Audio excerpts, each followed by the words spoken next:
Section 1. You will hear part of a telephone conversation between a student and the director of a theatre school. First, you will have some time to look at questions 1 to 5.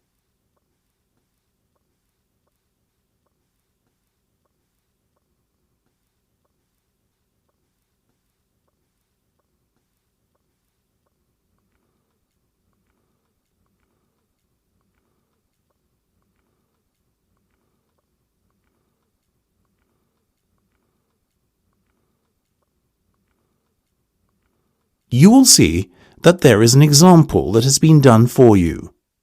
On this occasion only, the conversation relating to this will be played first. And could you tell me a little bit about the history of the school? Of course. Rosemary Theatre School was established in 1924 and has gone from strength to strength since. It's now the largest school of its kind in the United Kingdom. The theatre was established in 1924. So, you write 1924 in the space provided. You should answer the questions as you listen because you will not hear the recording a second time. Listen carefully and answer questions 1 to 5. And could you tell me a little bit about the history of the school? Of course. Rosemary Theatre School was established in 1924 and has gone from strength to strength since.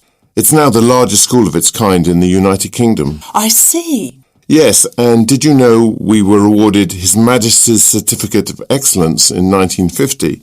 That was perhaps our proudest moment. Very impressive. And in more recent times? Well, a lot has changed. I hardly recognise the school anymore from when I first became a teacher, almost 40 years ago. But those changes were absolutely necessary if the school was to remain at the cutting edge of performance arts. Didn't the theatre used to be located on Bridgeway? That's right, but then the Ambleside School of Dance merged with us and we moved to new buildings to accommodate the greater number of students we'd have to teach. Is that when you became the largest performance arts school in the country? Yes, our school and its reputation grew and grew. Then, in 1993, another change was forced on us when our founder and school director for nearly 70 years, Rosemary Elizabeth English, passed away at the ripe old age of 103. Her dying wish was the school would one day be registered as a charitable trust. Did she get her wish? Of course. In 1998, the theatre officially became a not-for-profit organisation and Rosemary's legacy was complete. Before listening to the rest of the conversation, you have some time to look at questions 6 to 10.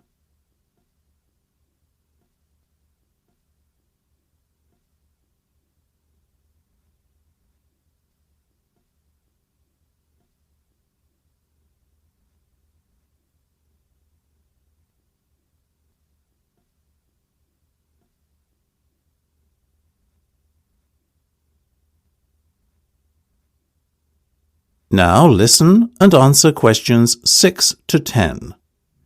Thank you so much. This information is just what I need for my school project. Oh, glad to be of help, Maeve. You mentioned you were quite passionate about theatre and music yourself. I love them to bits. Excuse me, very much.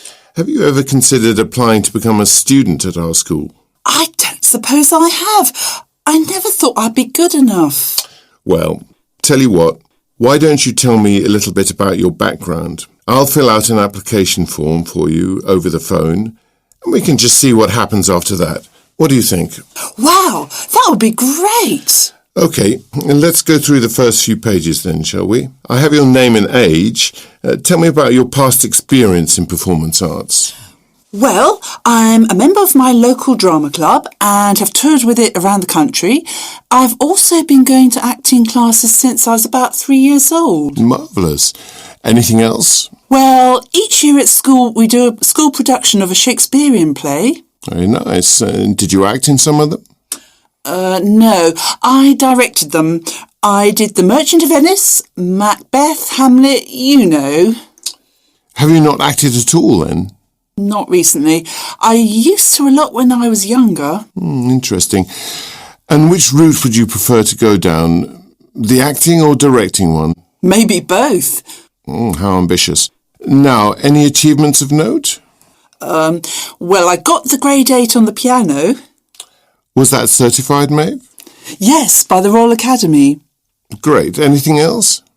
Well, yes, I did do a course in modern dance at Trinity, and I'm currently studying ballet at Chelmsford College. That's the end of section 1. You have half a minute to check your answers.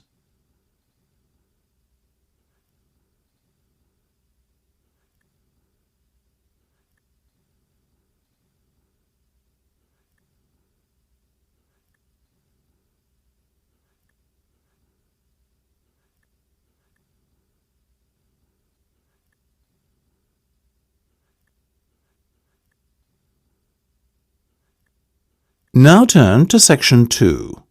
Section 2. You will hear a tour guide talking to some tourists. First, you will have time to look at questions 11 to 16.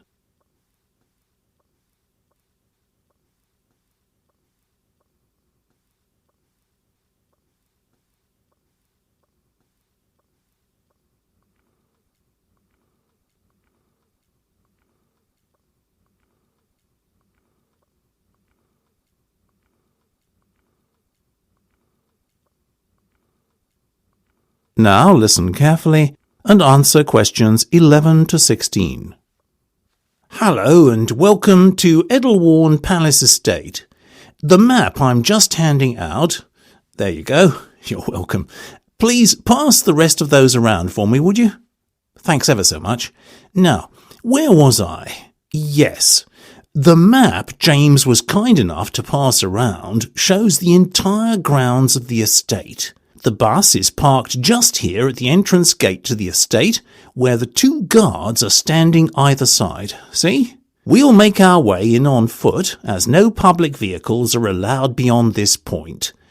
We're going to head straight up the main road towards the palace itself, and on our way there, we'll stop to have a look around the gallery, which is about halfway up. You see it there on your map, I'm sure. Then onwards to the palace, and we'll watch the changing of the guards. As the off-duty guardsmen make their way back to the residence of the guards, so too will we, by following the road just right of the palace on your map. The residence is on the corner, just before you come to the maze.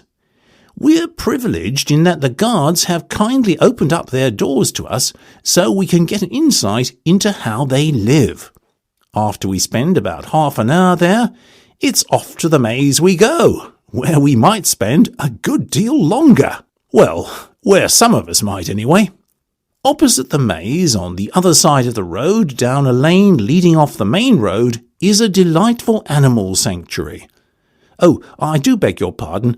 That's not the animal sanctuary at all, but the archery range. Yes, the archery range, and we'll stop there next. Most of the sports and activities are on the other side of the estate. See, you have river fishing, the cricket pitch, and the golf course over there.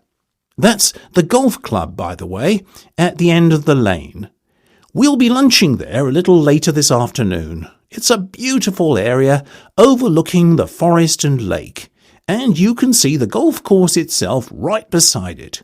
But back to the archery range now, and on from there we'll be stopping off at the observatory, which is more than 100 years old. It's on the way back to the main gate just after the animal sanctuary. Yes, there's the animal sanctuary and the birds of prey exhibit, which is unfortunately closed at present. We might take in the animal sanctuary after lunch if we've time, but I think we'll avoid the petting zoo, which is up that lane towards where the deer graze. Now, on our way to lunch at the golf club, we'll cross over the main road to the opposite side to the observatory and visit the botanical gardens. I think you'll agree that by lunchtime we'll certainly have worked up a hunger. Don't worry. It's only a short walk from the Botanic Gardens up the lane to the golf club. No more than 5 minutes, I'd say. Before you hear the rest of the discussion, You have some time to look at questions 17 to 20.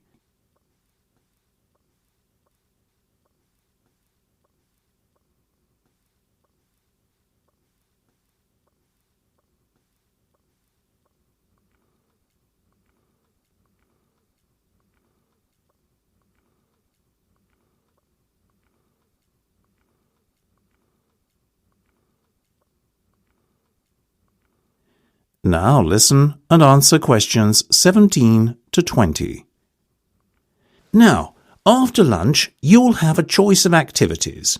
Should you want to play golf, there's the 9-hole par 3 course, which is good for intermediate players who have some experience. But I strongly recommend the pitch and putt course for the complete novices among you. If golf isn't your cup of tea, you could partake in a game of cricket. Designed for people of all fitness and ability levels, our cricket matches are all about fun and having a good time. Please don't take it too seriously. I guarantee first-timers will love it. For those of you who just want to relax and let the world pass you by, you can come fly fishing with our expert fisherman John, though only if you have been fishing before. And depending on how long we spend doing activities, as I said before, we may or may not have time to visit the animal sanctuary after lunch too.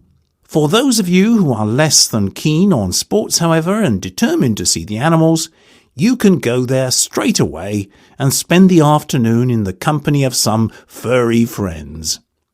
Your final alternative is a cruise on the lake. The boat takes you on a journey all around the circumference and then back to the northeastern side, where you can don your togs and take a dip in a specially heated section designed to make swimming there as pleasant and relaxing an experience as possible for you. That's the end of section 2. You have half a minute to check your answers.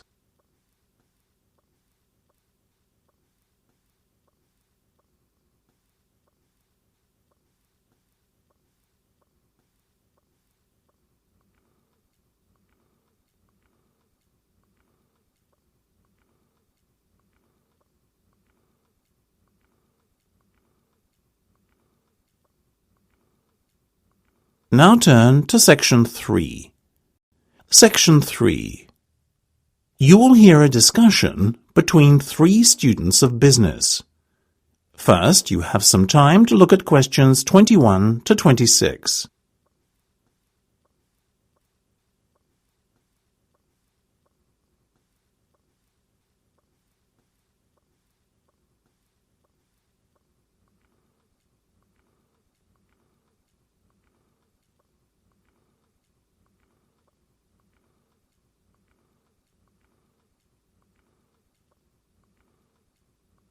Now listen carefully and answer questions 21 to 26.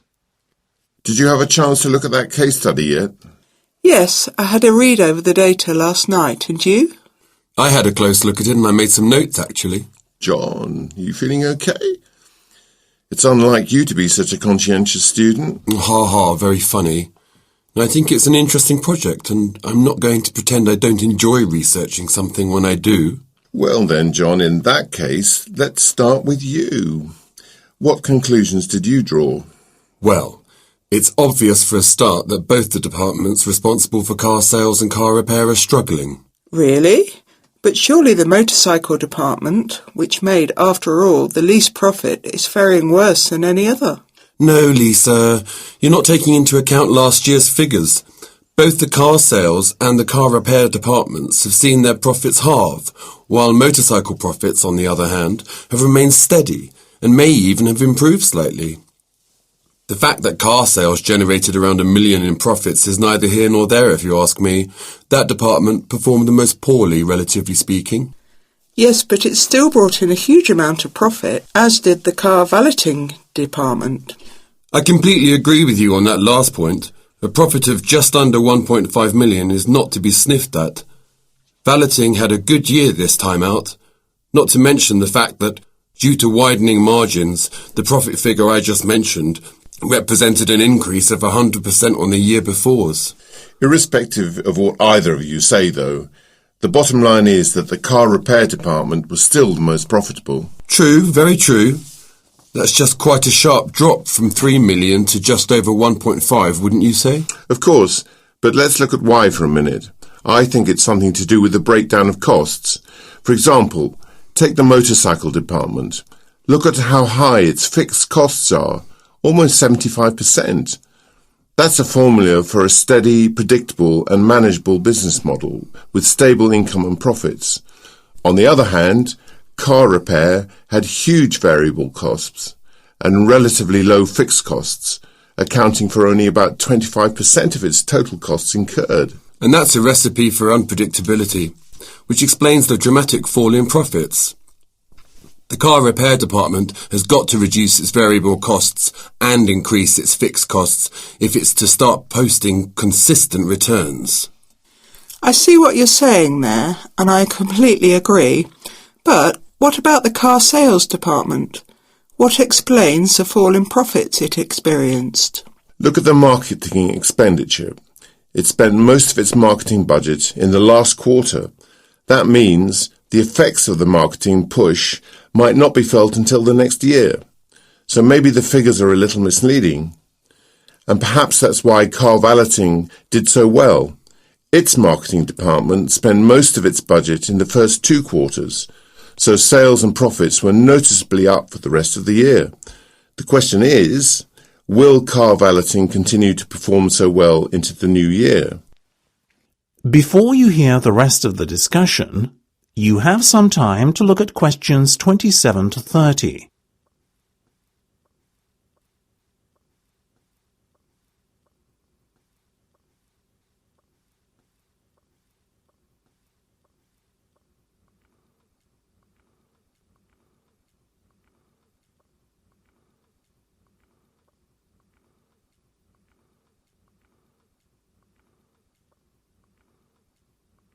Now listen and answer questions 27 to 30.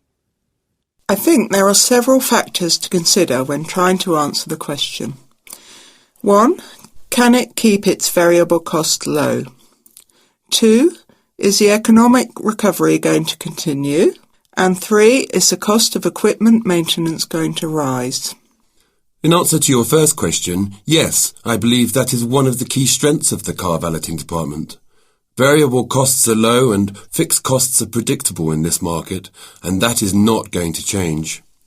Furthermore, the margin is high, which makes valeting a very profitable activity. As for whether the economic recovery will continue, though, that's an important question to ask.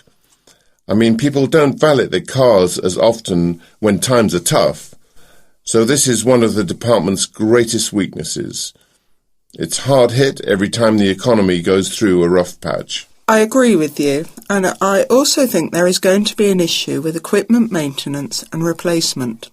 Remember, this side of the business is only 2 years old, and most of the machinery and equipment was purchased new. That means there were unlikely to be large repair and maintenance bills for the first while, but as the machinery gets older, these costs are only going to increase. I think car valeting will struggle to be as profitable next year for that reason. Another question to ask is what to do with the profits. Should the company reward its shareholders or reinvest? I think the profits should be ploughed back into the company to help it continue to grow. I would invest in the motorcycle department, as the company hasn't established itself in this market yet. Agreed. Yes, but it shouldn't put all its eggs in one basket. So where else do you suggest the investment should go? I would expand the car valeting business. The margins are so high that there is the potential to generate huge profits there. It's a no-brainer for me. I can see your point. The car sales and car repair don't need as much support, as they are already well established. I'll say this, though. The company had better give its shareholders a return on their investment next year, though. Otherwise, they will start to question the wisdom of purchasing shares. After all, what's the point in investing in a profitable business if you don't enjoy the fruits of your investment? That's the end of section 3. You have half a minute to check your answers.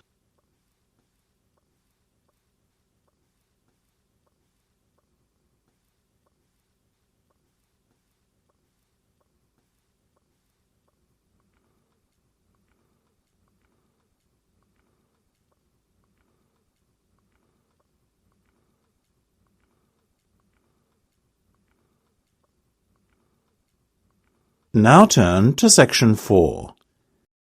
Section 4. You will hear part of a talk about the Great Pyramid of Giza. First, you have some time to look at questions 31 to 40.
Now listen carefully and answer questions 31 to 40.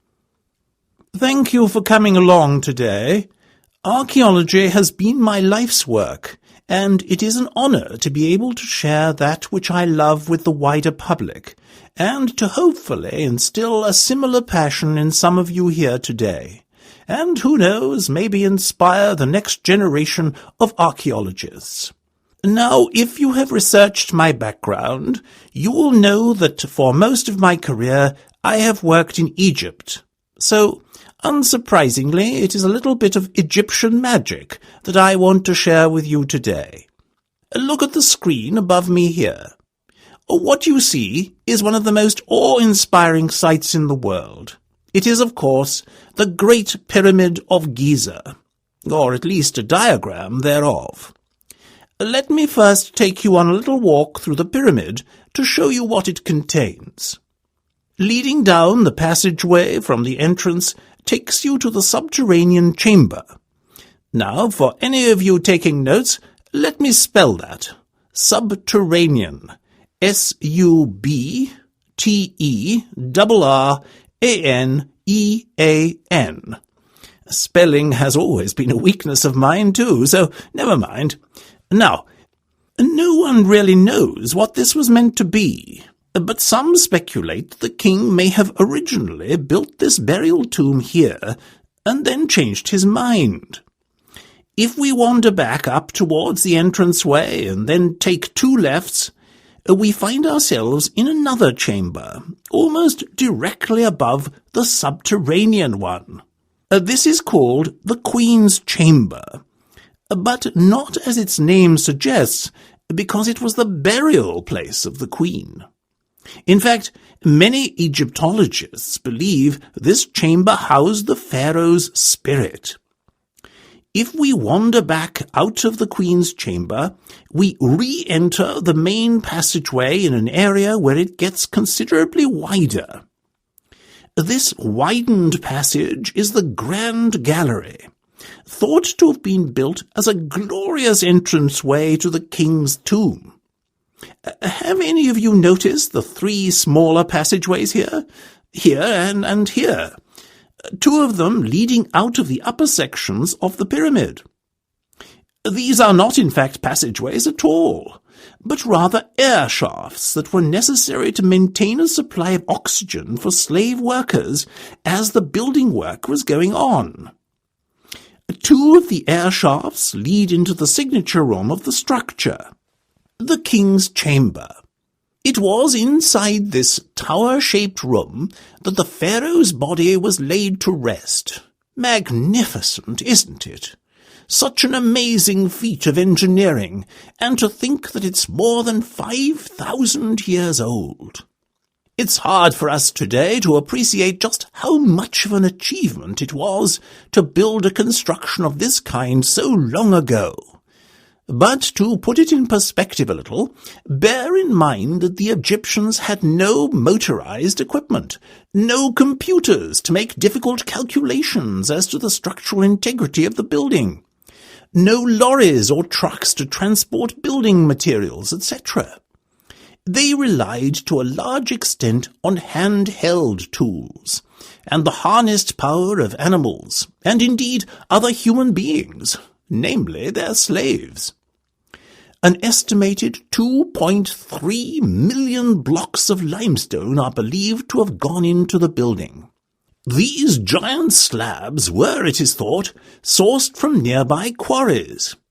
Some of the Tura limestone used had to be transported across the Nile, but getting the limestone to the building site was a piece of cake compared to the task of transporting the estimated 80-ton granite slabs used in the king's chamber there.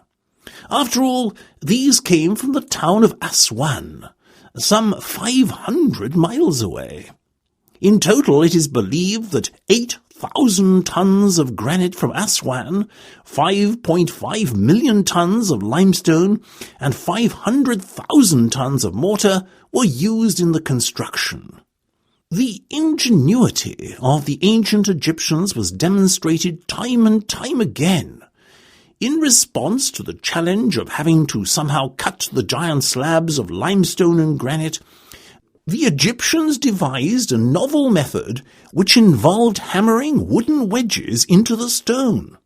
Water was then poured onto the wedges until they were completely soaked. As the wedges absorbed the water, they expanded, causing cracks to form in the rock as they did so, effectively cutting the slabs into pieces for the Egyptians. At completion of the main structure, white casing stones were added. Sadly, little evidence remains of these, and we can only imagine how beautiful the pyramid must have looked with this white facade adorning it. A massive earthquake, which struck in AD 1300, loosened most of the outer casing stones, and these were removed at the wishes of the then-ruling Bahri Sultan, who wanted them reused to build mosques and fortresses in Cairo. In fact, many of the original casing stones can still be seen on structures around the city today. The precise manner in which the pyramid was constructed is still not known. Various theories suggest the huge slabs of stone were either pulled, dragged, lifted, or even rolled into place. Indeed, due to recent findings, some have also begun to question the notion that slave labor was used at all. This notion was first put forward by the Greeks thousands of years ago, and has remained popular ever since. But archaeologists have recently discovered evidence of huge workers' camps, which seem to suggest that the building may have been undertaken by armies of highly skilled workers rather than slaves. One Egyptologist, Werner, posited that the huge numbers of highly skilled workers were organized into a hierarchy consisting of two gangs, each of about 100,000 men. According to Werner, the gangs were further divided into 5 groups of tribes of 20,000 men according to their skills. What is certain is that... That is the end of section 4. You now have half a minute to check your answers.